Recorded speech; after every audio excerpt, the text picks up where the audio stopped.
They did not reveal the rules or anything till the day the game went live, probably because they didn't want anybody to see it. Because it's really bad. The rules are a mess. Um, the biggest problem for it just being a trading card game, like the whole joke is that it's called V card, right? And in the rules, uh, on Monday, it was not optional. There's an anti system, and so you basically put your game pieces, your cards up for a prize in a prize pool, and if you lose, your opponent takes your cards. So you can say, "Oh no, my opponent stole my V card." It's so stupid. So stupid. But they recently eroded the rules to say that the anti rule is optional, but that makes some of the cards just completely nonsensical now. If you play without the anti system, like the guardian cards, get your cards out of the prize pool and back into your hand. So you can, if there's a $5,000 or $500 like gold full art Shylily in your prize pool that you really don't want your opponent to take because you spent who knows how much money on boxes to get that card. You can use the guardian card to get out of your prize pool or whatever. But if you're playing without anti, that just completely makes this card, the guardian cards, completely useless. Just pure chaff, draft chaff, whatever you want to call it. Um, and it sucks because the anti rule was intended. The game, the cards, everything was designed with the anti rule being mandatory, and because everybody was like, "Why is this a thing? This is stupid. I don't want to play this game if my cards are gonna get stolen, or not stolen. You know, you lose them. It's like playing marbles.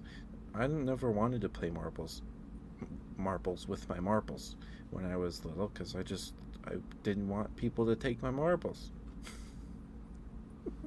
I wanted my marbles. I wanted the pretty glass spheres. Um, but they've eroded that, and then they've added a FAQ section to the rules page um, with erratas or clarifications.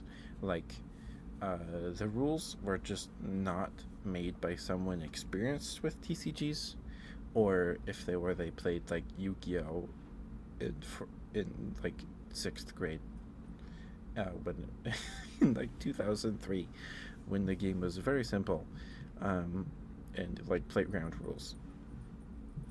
Like they just do not have that much experience. They also, it was just like a terrible rollout of a trading card game. They There's no starter decks. That's like my biggest problem. there's, there's no starter decks. If you want to play V card, if you want to play V card, if you wanted to, be like, hey, I want to try this game out. I want to try it out. Like you want to play the game. Maybe get play with a friend, see how it goes. Just have a few, just have some fun for like an hour or two. You look up V card how you can get it. The only way to get V card cards to play the game is an $80 booster box. And again, $80 for 36 packs of 10 cards, that's fairly reasonable. That's like $30 a pack or something like that. Maybe it's $90. That's fairly reasonable for a booster box. Um, it is. But the playmat is like $40. That's way too much for a playmat. But the sleeves that they have on their website, they look nice. They look like nice sleeves. I don't know how quality they are, but they look nice. The accessories are cool. Um, anyway, if you want to get into V card, if you want to get into playing V card, the trading card game, it's an $80 buy-in, $90 buy-in. If you don't have to buy from a scalper, um, which is really bad. That's terrible. Like if you want to go play Yu-Gi-Oh, you can get a structure deck for like, if it's an older one that's just not selling. Like If you go to Walmart,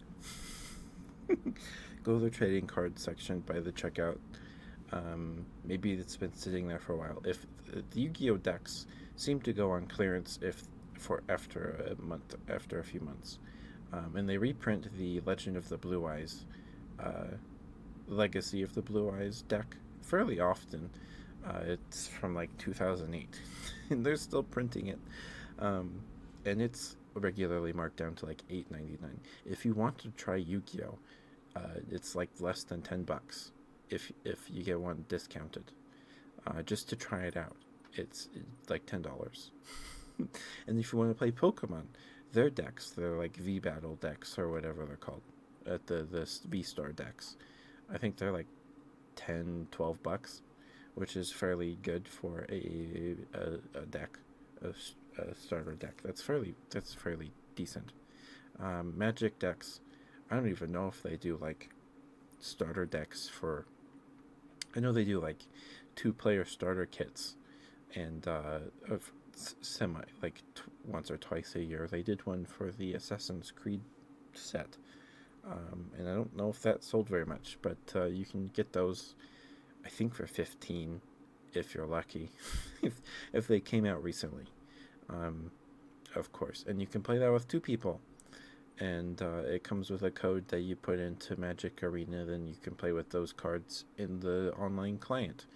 And the Pokemon cards come. The decks come with cards, QR code cards that you can scan and play with those decks in the game too. You even get like a coin, a digital coin, with like I have the Victini V Star deck, and it came with a Victini coin.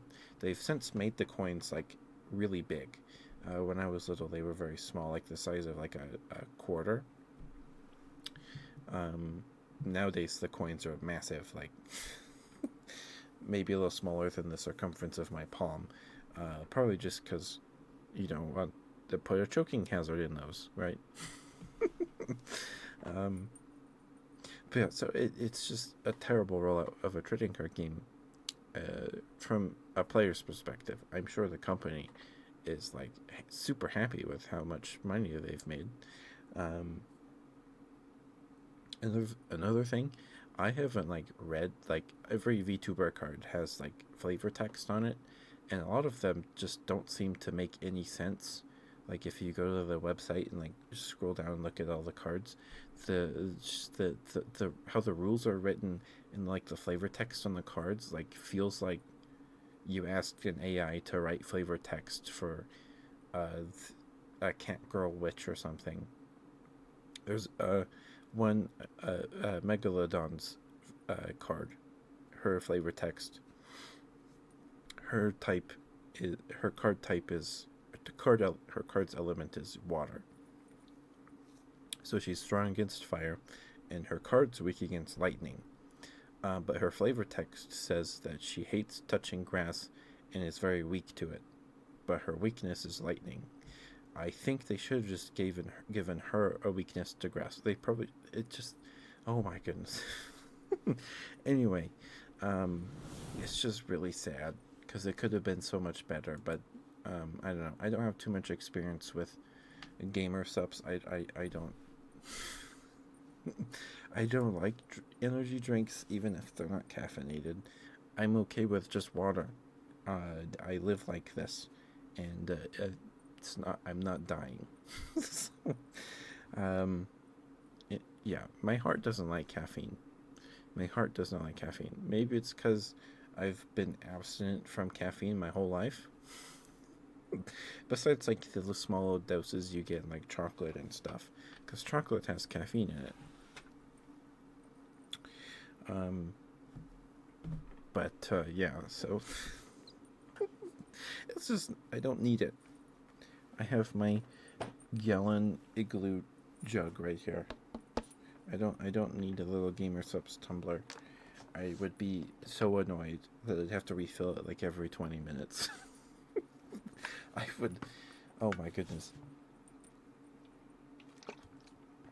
So, I used to work a little tangent here about why I have a gallon igloo jug. I used to work at a radon mitigation system company. It was my first ever job.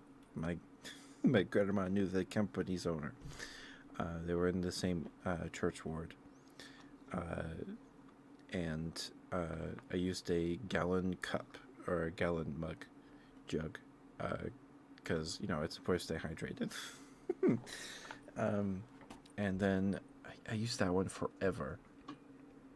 I don't think I have it anymore. I'm pretty sure I threw it away. It might have been an igloo. It was squatter than this one, and it had one of those nozzles that you flip up, not a cap that you flip up. It was one of those nozzles, and I used that thing for years. And the handle snapped or broke or came loose or something, and then it just got kind of gross. I did clean it. I did. I threw it away, and then I got a half-gallon igloo jug, and that thing, I went through that in like a day, and I was so bothered by it. How often I had to refill it. I would, because it was light, small enough I could hang it on like this handle in my chair, so I would hang it back there, and then I would go through it in like an afternoon or whatever, and I'd be like, oh, I have to go fill this. So I went back to a gallon, and it's great. I have to fill this thing like every other morning. I filled it yesterday, so I might need to fill it tonight, or I'll probably have to fill it tomorrow morning. Um, but it's great. It's great. I haven't used like a. Well, I have this blue water bottle right here that I used when I worked for Walmart because I could hang it as this little plastic uh, loop here on the lid. I also got it in the clearance aisle for like $1. But the top stock carts that my team used had hooks on them, so I would just hang it on that, and it was very handy because I didn't have to lug around a gallon jug everywhere. It also fit in the pockets of my Walmart vest. Anyway, what was I talking about before that? I don't remember. I don't remember. But like V-Card, the rollout, the fact that you can only get it through booster boxes, it just screams like this is like it feels very similar to all the Kickstarter games from like 2021, 2022. Metazoo, Dream Book. There was another one that I learned about recently. It's about alchemy. I can't remember what that one's called. Um, I didn't even know about that one. But these all come out with all this hype. They get kickstarted. The first edition stuff goes insane. Metazoo first edition boxes were selling for thousands of dollars. All this stuff. But no one actually like plays these games. Excuse me, sorry. No one actually played these games. They were all. I feel like Metazoo and Dreambook. I know the most about those two. Metazoo is the most famous of this COVID era, right? This Kickstarter COVID era boom. And I think that Metazoo and Dreambook were both passion projects in the beginning. They were the creators wanted to make a game. At least Metazoo, maybe.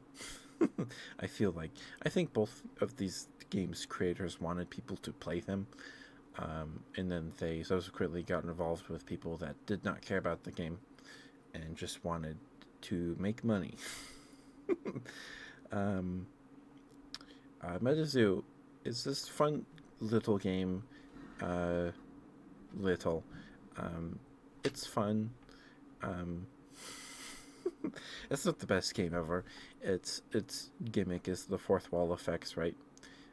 Some cryptids or some of the monster cards do special things if it's a certain time of day, if it's a holiday, if you're playing on a boat, if you're uh, um, playing by an active volcano. There's a card there's a cryptid card called Lava Bear, and he does 125 more damage if you're playing near an active volcano. Um, he did see competitive play because they did do tournaments. Medizu tournaments had huge prize pools, and Lava Bear did see play because they had a paper mache volcano set up in the convention hall. So you could get that 125 damage bonus for your Lava Bear. He'd be hitting for like 150, which I don't know if there's a monster that does more than that. Just from from a fourth wall effect, maybe. But there's an alien card that's based on like an alien that looks like pants with like eyes, and it does more damage if you're not wearing pants at the time. And there's a jackalope card that can't attack if there's a bottle of water and a drink of water within eyesight. So if you chug your water too soon, your jackalopes can't attack. Or your opponent's jackalopes could attack. All this stuff. Some of them are very cute. Some of them were kind of silly. Some of them were very good. There's a dark beastie. Monsters in Mezu are called referred to as beasties from the UFO set, and he's called Batman. It's like this cryptid with looks like a man, but he has bat wings, and he has the fourth wall effect that if you're playing within 30 feet of a tree, he's invisible, which means he can't be the target of spells or attacks or blocks. You can't block him, attack him, or hit him with spells. He's just invisible. And being invisible is really good. Well, I think you can use spells on invisible guys, but you can't block them. And Batman hits kind of hard. He's just really fun. Because I'd be playing with my brother. We're sitting in the basement, the game table. And it was like, there's a maple tree right there on the other side of the wall. That is within 30 feet. And he's like, what? Fine. I think it'd have been better if it was within eyesight. But I don't know. Maybe there was some rules jank because at a Mendezu tournament, there's a lot of fourth wall effects that need you to be wearing things like flannel, no pants, a scarf, all these other kind of things. Some of them need a tree. There's a grass monster. There's a Sasquatch monster that you can play for free if you can see a tree. So a lot of people would bring in tournaments. You were allotted a list of 5 items to put to make a list of 5 items that would count towards your fourth wall effects, and then some people would just bring little bonsai trees to the tournaments and sit them next to them to be able to play the Sasquatch, which is fun. That's fun. But Medizu eventually petered out. It became a pump and dump. If it probably wasn't intended to be. I don't think Medizu was intended to be a pump and dump. It became a pump and dump. People would just buy it, flip product for profit, and eventually Medizu ran out of gas through mismanagement of funds, all this stuff, whatever, what have you. They're kaput. They're done. They got bought out apparently, and someone wants to bring them back this year. We'll see how that goes. But hi, CJ Bear. Hi, how are you, sweetheart? Good to see you. In Dreambook, I don't know too much about Dreambook. Well, there's not much to know, I suppose. I think it lasted a year. A year, Medizoo lasted maybe two. Very close to 2 years. Um, if not, just not quite 2 years. It made it to like six sets, five main sets. Um, and Dreambook is very different. It's very different. I had seen like a video of someone opening like a Dreambook starter deck years ago when I was like learning about Medizoo, like watching gameplay of Medizoo and stuff, which there's not a lot of. If you want to watch gameplay of Medizoo on YouTube, search up Meta Bros with a Z. Um, they uploaded like Medizoo gameplay like every other day for years. They'd also do set reviews before the sets releases. Before the Medizoo sets would release, they would go through the commons, uncommons, rares, and stuff like that, and talk about each card, use cases, all this stuff. It was really actually fun content because I wanted to play Medizoo, and they were like the only guys playing it. I don't know what they're up to these days. They haven't uploaded in a while. I hope they're doing all right. They're nice guys. Seem to be nice guys anyway. I don't know them personally, but they're fun. They're actual brothers, and one of them played competitively at like tournaments and stuff. I don't know if he ever won. Um, oh right, Dreambook. So I heard of Dreambook. I like it was like one of those like passing things, like a YouTube thumbnail, where I clicked on a video for like 5 minutes, saw the cards or whatever, like that was weird, and I clicked out, and then I rediscovered it uh, last month, like mid January, because I was looking at MetaZoo stuff on eBay. Just curious what prices are looking like these days. Not good. You can get a booster box for sub $30. So if you want to try MetaZoo, you can buy like loose sealed starter decks for like $5, $3. So if you just want to try it, I don't think they come with rule books actually. Um, but if you just want the cards, you can get them very cheap, very cheap. Someone's selling 5 spell books. Spell books are their equivalent of Elite Trainer boxes. You get 10 packs, some sleeves, some tokens, a rule book, a coin, and a promo card. And someone's selling a bundle of 5 of those. That's 50 booster packs for like $20. That's really good. That's really good. But how are you, CJ? Good to see you. Hope you're doing all right. Mwah. Sorry, I rambled for like 40 minutes. I haven't done ASMR sounds in a bit. But Dreambook. Sorry if it was getting loud too. I apologize. Dreambook came back into my consciousness because I saw their booster boxes. Someone discounted them $130 to $30. It's like, this looks familiar. What is this? And then I looked into it. I found like a 40-minute video by this guy who apparently consults TCG companies or something.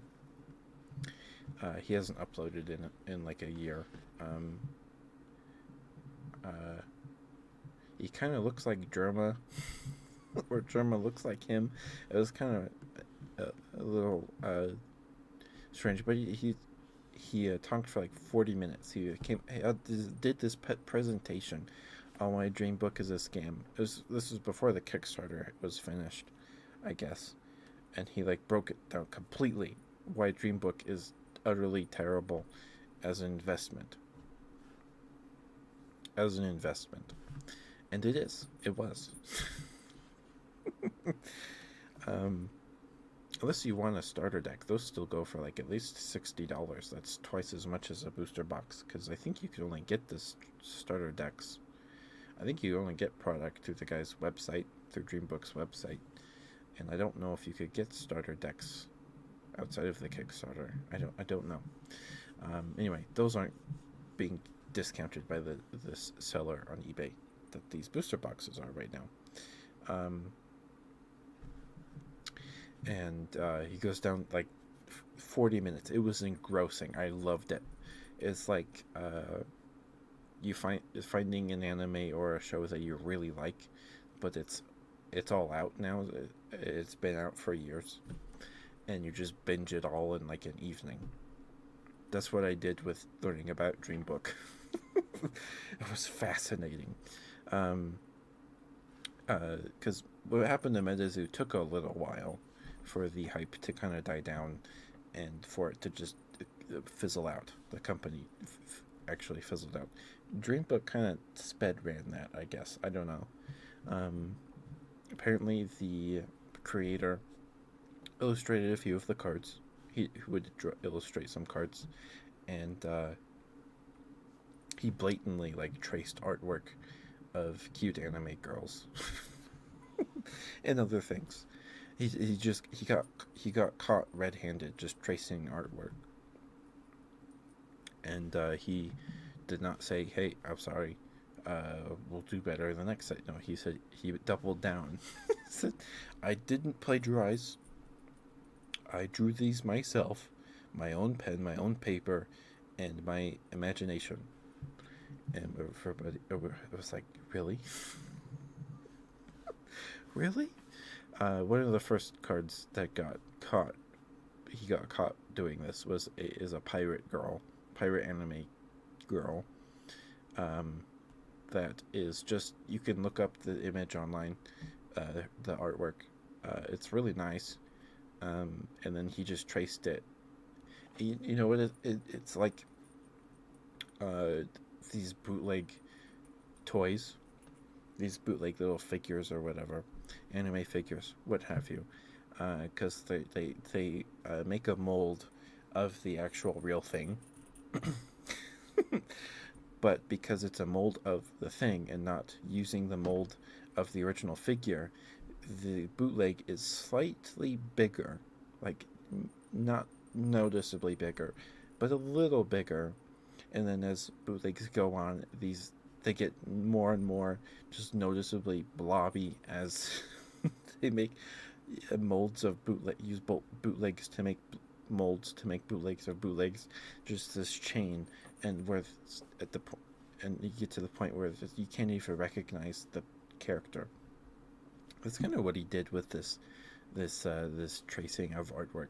He would trace it and then change a few things, like the hilt of the pirate lady's sword was a little different, or if there was this cleric wizard person with a staff, and the jewel at the end of the staff was a different color, and it was attached to the staff through a different method.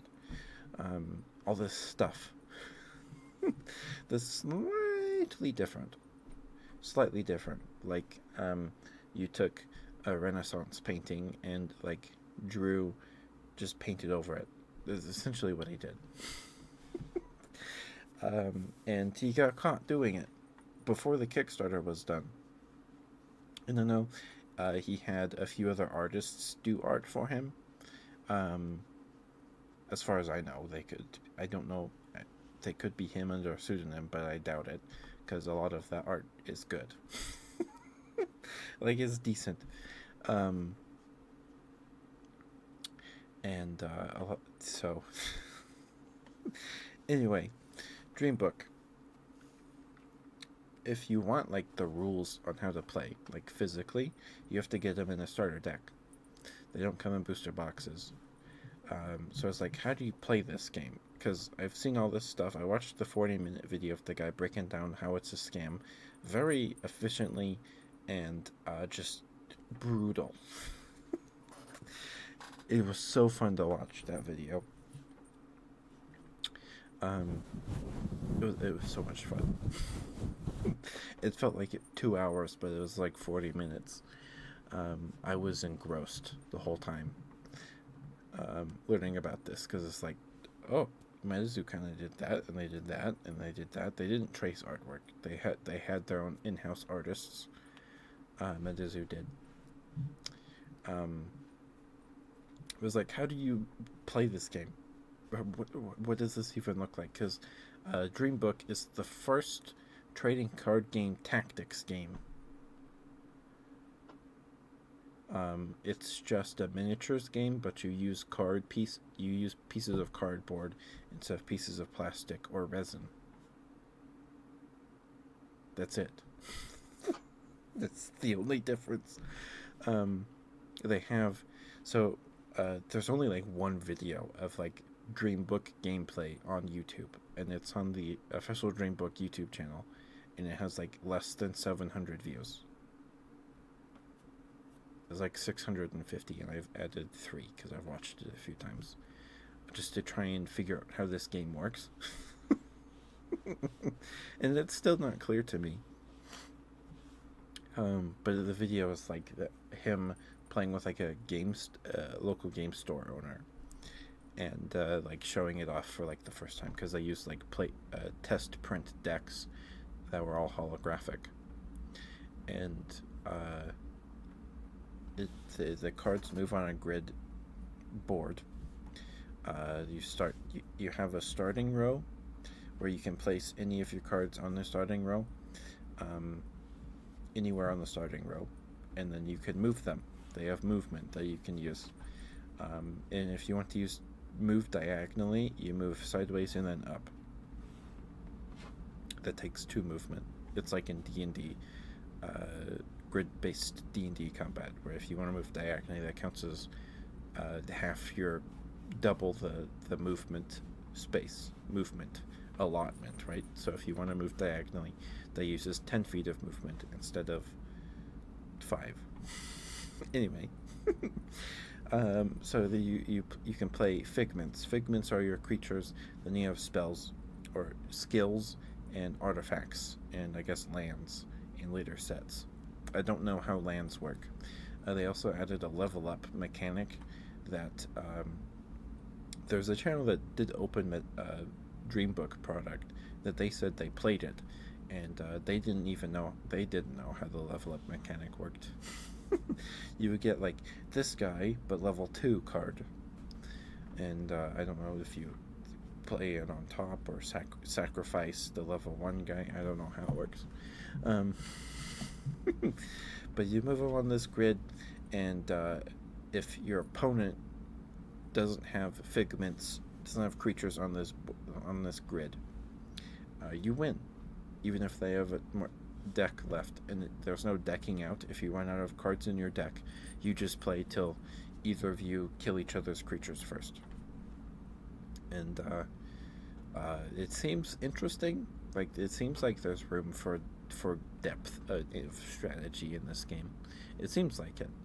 But like, that's the only video of gameplay of Dreambook on YouTube. Like, Dreambook was not very big. I think they did 4 sets. They made it to 4.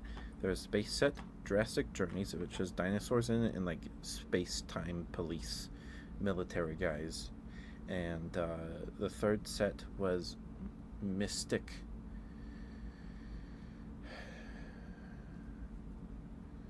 I don't remember. It's Mystic something about like myths and stuff. There's like the Sandman in there and stuff. Not the Spider-Man villain, the like guy that puts you to sleep.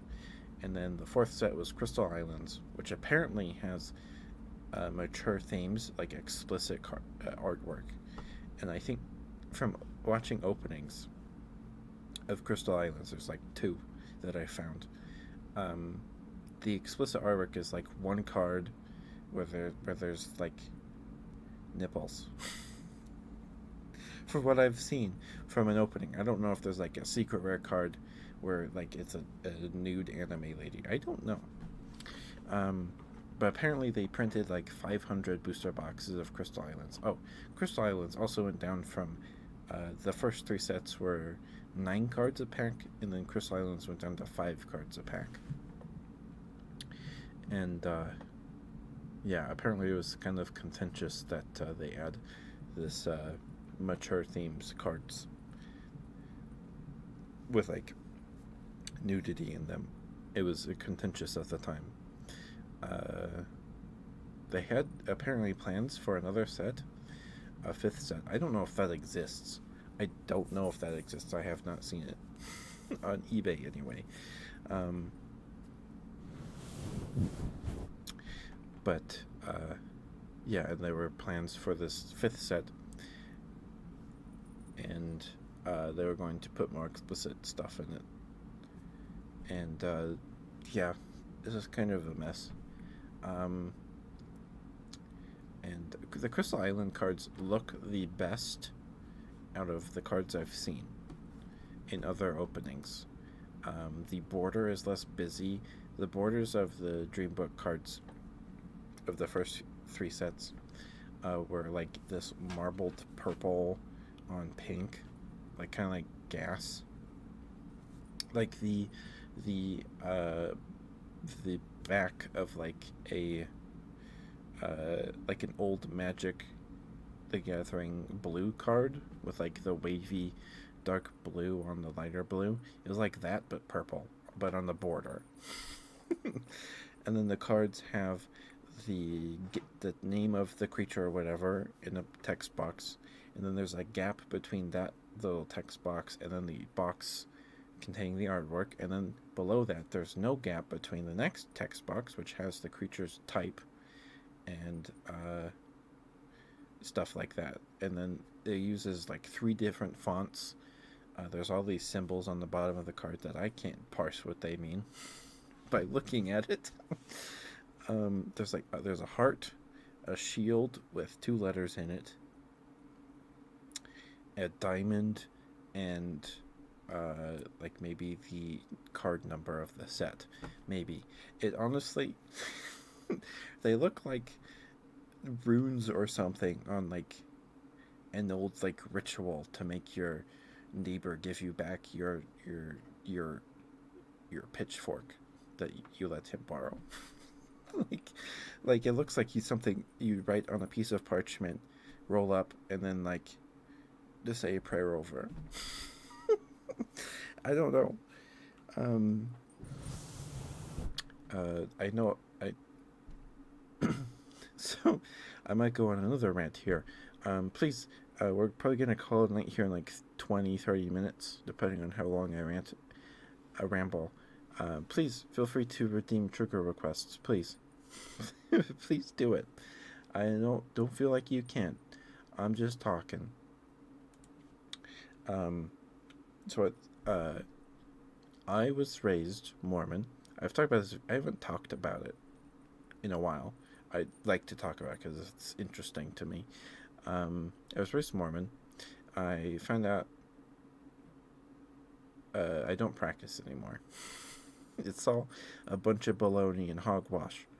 Um, but Joseph Smith founded Mormonism, right? At the time, it was called the Church of Christ or something.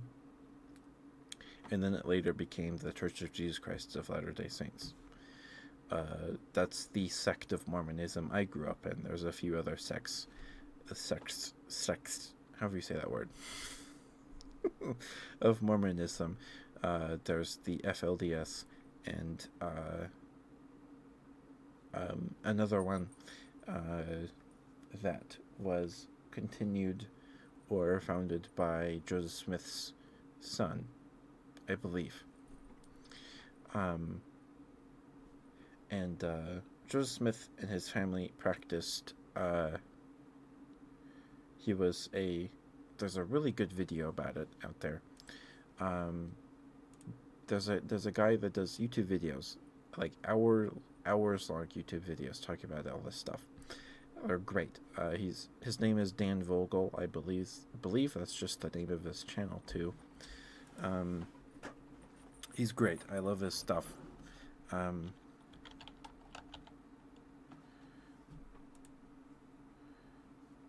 Yeah, Dan Vogel.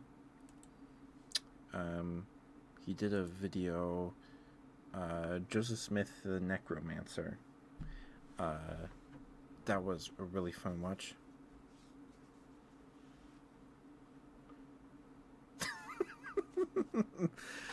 Yep, you're right, Crid. You're right. Um, but Joseph Smith and his family practiced necromancy. No, you're all right, Crid. You're all right. Um, because Joseph Smith made money as a seer. Um, it was where, because at the time in colonial America, right? This is like 30 years after America was founded. Like, like the 1920s or 1820s into the 1830s, right? So America is still very young, and around Joseph Smith grew up in like Palmyra, New York, right? And around there, in the area, there's all these burial mounds where Native Americans buried their dead in these big dirt mounds, right? And they were buried with these swords and like steel swords that they got from the Spanish, but people didn't know that. So like, how are these peoples? How are these people that are to them not equals or whatever, right? I don't believe any of this, but they were like people were really curious how all these people have steel swords, but they're primitives. It's the mound builder myth, but they just got the swords from the Spanish. It's not all that deep. Anyway, Joseph Smith and his family practiced all these magic, Christian magic mumbo jumbo, right?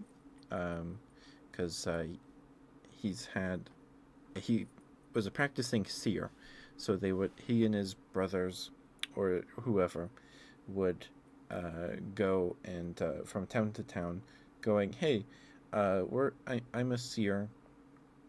Uh, you can pay me like $5, and I'll put this cool rock that I have.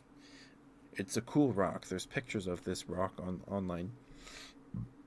For some reason, the church posted pictures of it. They have the rock in church headquarters, and of the ceremonial dagger, magic parchments, and this satchel that they put the parchments in.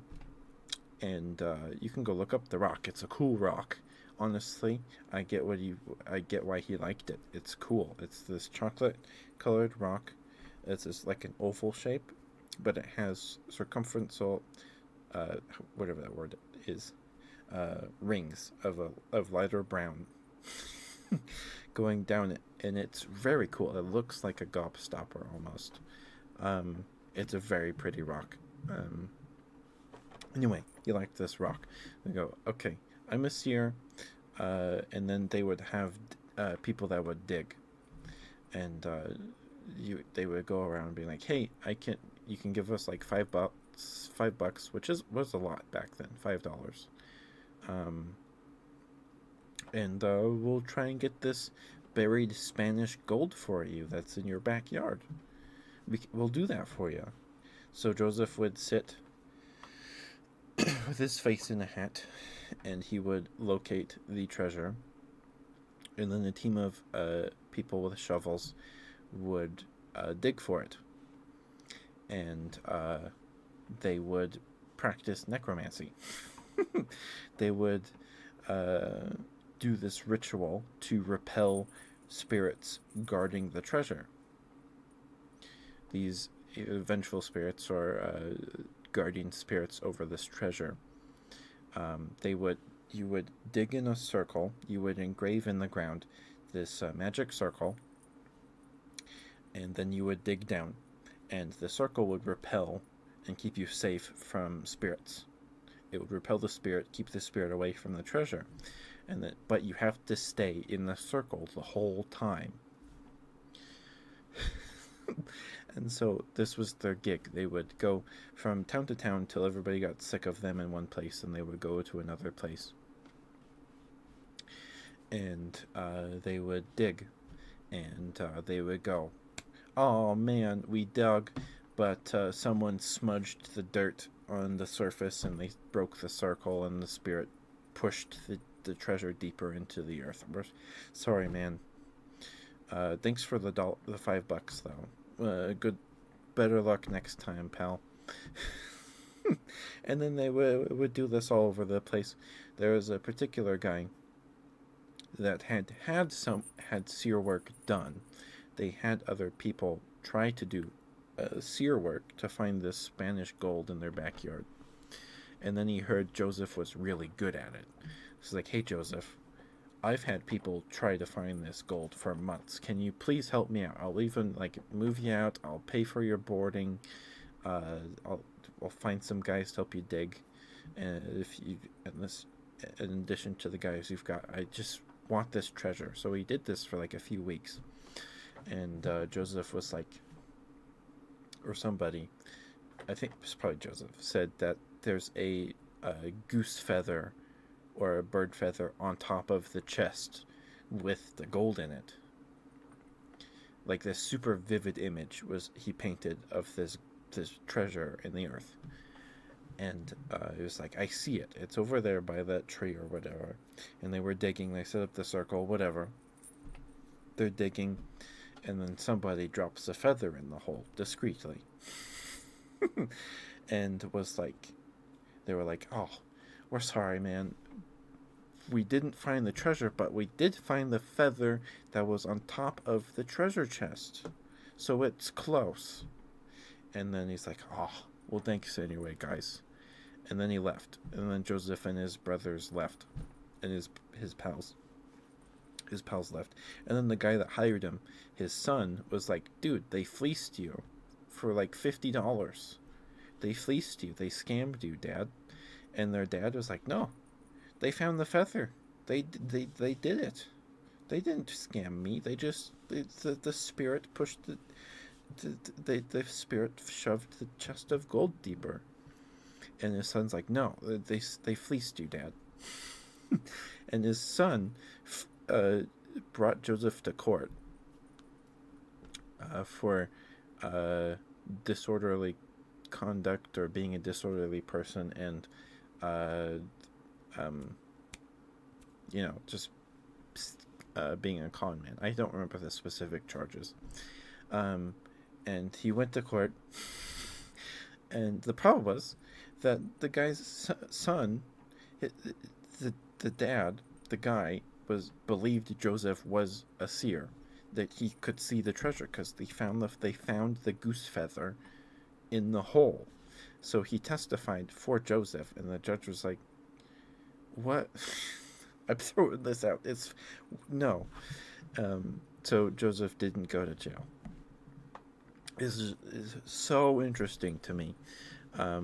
And then they have images of the magic parchment and the rock, and they would. It's just this elaborate thing where you have to put tent poles. You have to stick wooden rods into the ground, or like some metal or wooden rods into the ground at certain increments in a big circle, and inscribe all these symbols in the ground. It's just super interesting because I didn't know about any of this growing up. And we have images of the satchel that they wore around their neck when they dug, when they made the circle, and the paper with all the symbols on it. And we know what they mean. It's super interesting. That certain symbols, like there were, you would scrawl these on a piece of parchment or whatever to to cast a spell. And there was one, the only one I can recall right now was that if someone stole something from you, you would you would make you would scroll on two pieces of paper. One would, within like 3 days, the thief would be compelled to come back and give it back, and then another one would hold him in place until he relented and gave the item back. And it's just super interesting to me that people did this. It's super cool. I mean, it's all nonsense, right? Of course, but it's just interesting that people had this ritual magic circle that you would scroll on the ground to protect yourself from spirits. All this other stuff. It was just super interesting to me to learn about. I need to rewatch the video now. Anyway, on Numi's game show, uh, the question, like the first question, I was super excited because I just watched this video like 3 days ago, before the episode of her show I was on. And the question was like, share with me your most like arcane knowledge. And I was like, oh, I got so excited. And I talked for like 10, I don't know how long, but Numi was like, okay, I'll stop you there. You get the point. I was like, oh, I got to talk about this. Um, anyway. Sorry about that.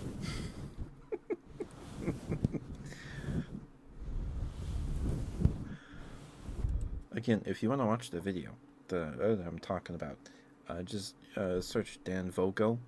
That's DANVOGEL, and the video is Joseph Smith, the Necromancer. It's it's a really fun watch to me, anyway. To me, and you get to learn about Christian magic or whatever it's called. It's fun. It's fun. I don't know. It was just fun.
For Crid? Alright, I'll wait till after the ad break. Thank you, Teto. Thank you.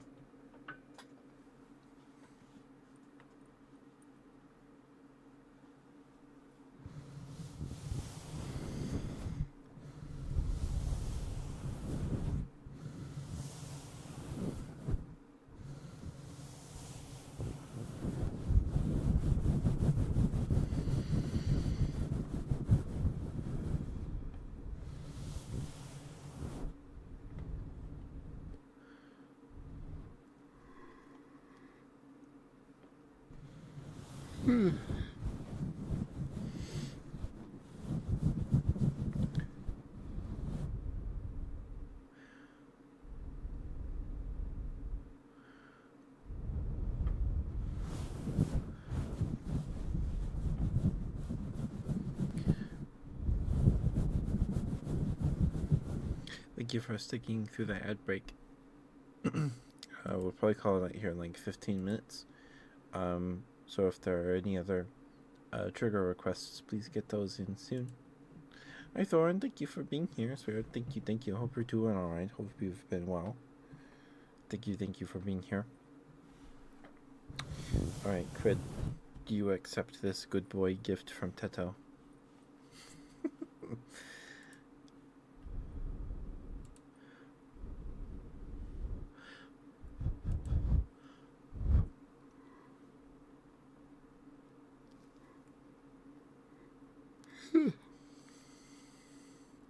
And I hope you've been well, Teto.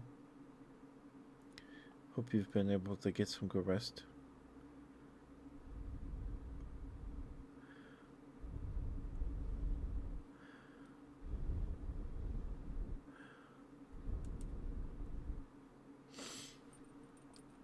Um, there's another game called Battle Claw.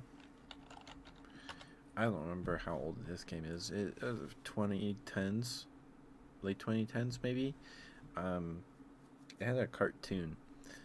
You would take a claw, like a claw machine claw, kinda, and you would add a pull string, and you would slide it on the table and use the claw to pick up little plastic animals, and you would use those animals to, and it was a card game,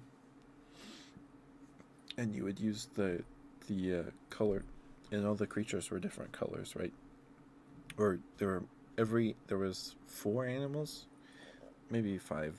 There were gorillas, rhinos, spiders, dragons, and squids. And then you would use those animals.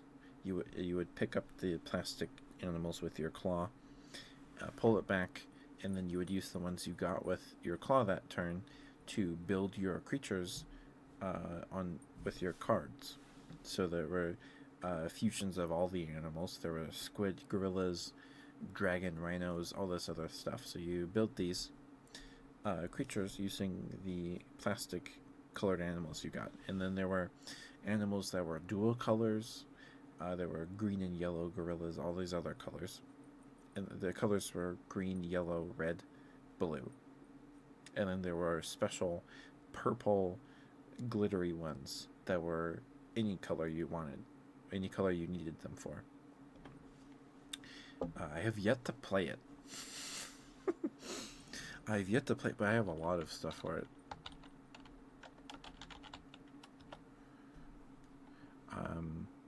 Like 2 years ago, I got like this huge bundle of booster packs and little individual. I got a starter kit and with two claws and some of the plastic animals and two decks or something, and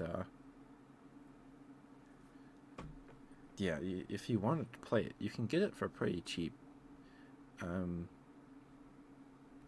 I've yet to play it. I think it'd be fun to play it on stream. Maybe I can make that one of the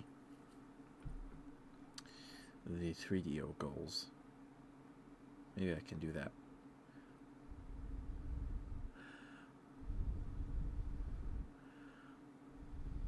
Anyway, it had a cartoon. I don't know if I don't think the cartoon was like on YouTube or something. It might still be on YouTube. But if you guys want, I can just show you the cards I have right now. Maybe we can do that or a hand cam stream. And if you guys like it or want to see it, I can maybe get my brother or sister to play with me. It's really cool. But I have yet to play it. I need to play it. I always forget I have it because I put it in a box. Put all of my Battleclaw stuff in a box, and it's like on a shelf behind another box. Anyway, it's fun. It's cool. It's pretty cool stuff.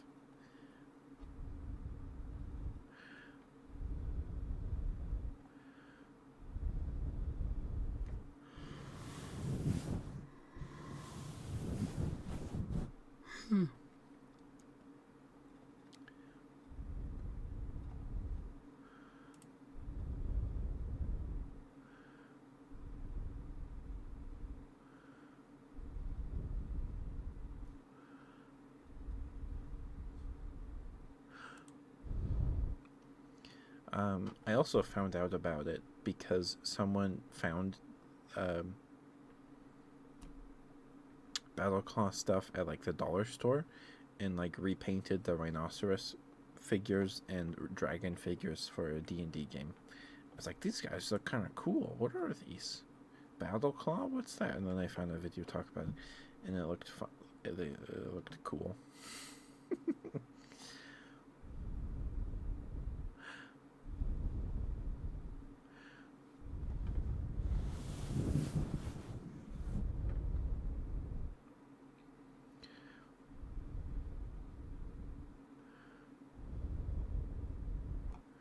These come with two. The little creatures were called Jinlins. The little figures, animal figures, were called Jinlins. These come with 2 Jinlins and a card. And then there were booster packs where the cards were in like the cardboard sleeve kind of thing, and then there the plastic animal toy was in like this little plastic shadowed out bubble in the front, so it didn't like crinkle the cards or anything. It's actually pretty clever. But yeah, you can get Battleclaw stuff for pretty cheap. Like if you want to get into a new card game, get into Battleclaw instead of V Card. Do that. You probably have a better time, and your wallet will thank you. Anyway, I'm sorry, Crid. Here's your gifted good boy redeem. Last call for trigger requests. We're going to call a night here after Crid's good boy. We'll look for someone to raid out to.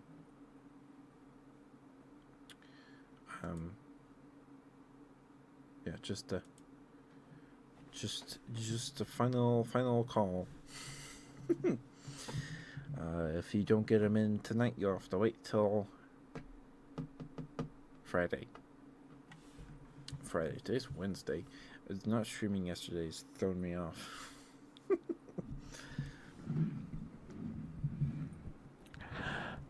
Grid, you're a very, very good boy. Good boy, Grid, good boy.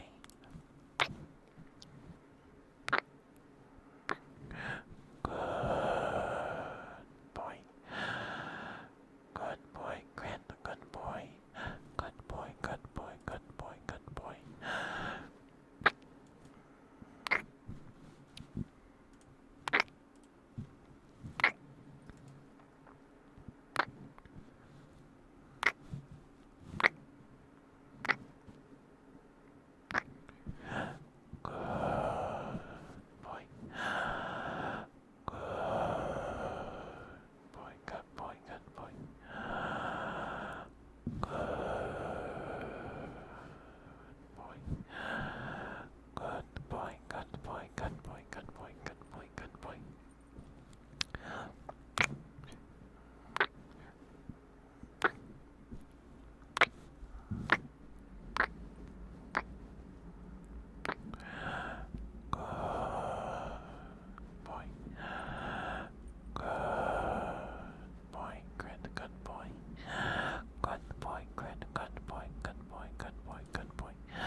Okay.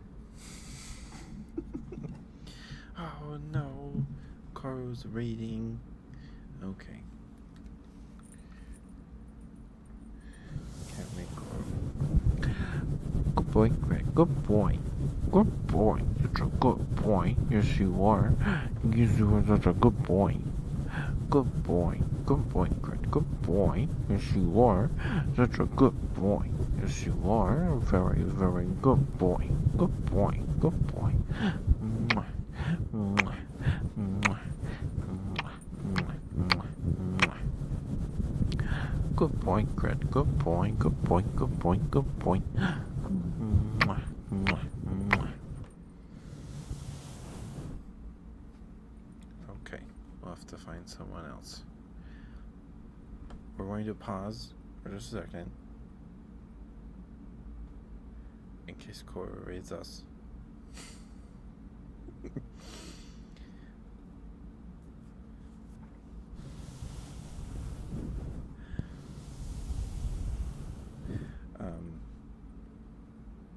I don't know why I thought about this, but there was there's this guy on YouTube that does YouTube shorts, but he talks about like archery and stuff, and he did like a short on like firing more than one arrow at once, and at the end he showed a painting of a skeleton firing uh,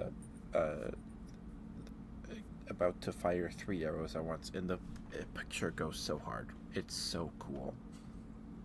It is so cool. A skeleton, like a skeleton, has never looked cooler than in that image. It's so cool. Like, what do you think of a skeleton? You ever think like goofy Skyrim skeletons that like they creak and they go and like they and then they like explode when you hit them with an arrow, you know? You think like goofy skeleton, right? I do. Like skeletons are like I think skeletons are cooler than zombies.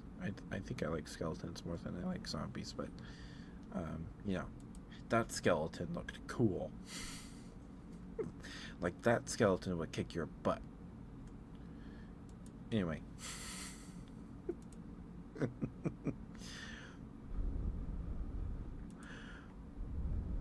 Alrighty. Let's see. So Kuro has ended. Nightwolf is live. We have Violet is live, but she's playing Power Wash. Minari's live. Minari's live. We go say hi to Minari. There we go. We can say hi to Minari.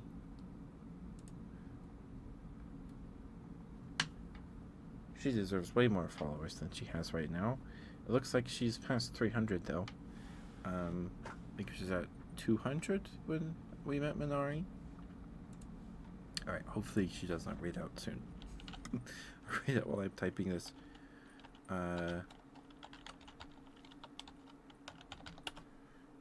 Okay. Thank you guys for being here. Give me a second to swap my headphones so I can hear my desktop, and I will be right back.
I've been talking for like 2 minutes. Oh no. Anyway, thank you guys. I love you very much. Please be safe. Good night. Please be nice to Minari. Thank you for your support. I appreciate it very much. Thank you for the raid, new me. Please get some good sleep, guys. Stay warm. Do what you gotta do. Anyway, I was like built it out my heart for you guys. Anyway, bye bye.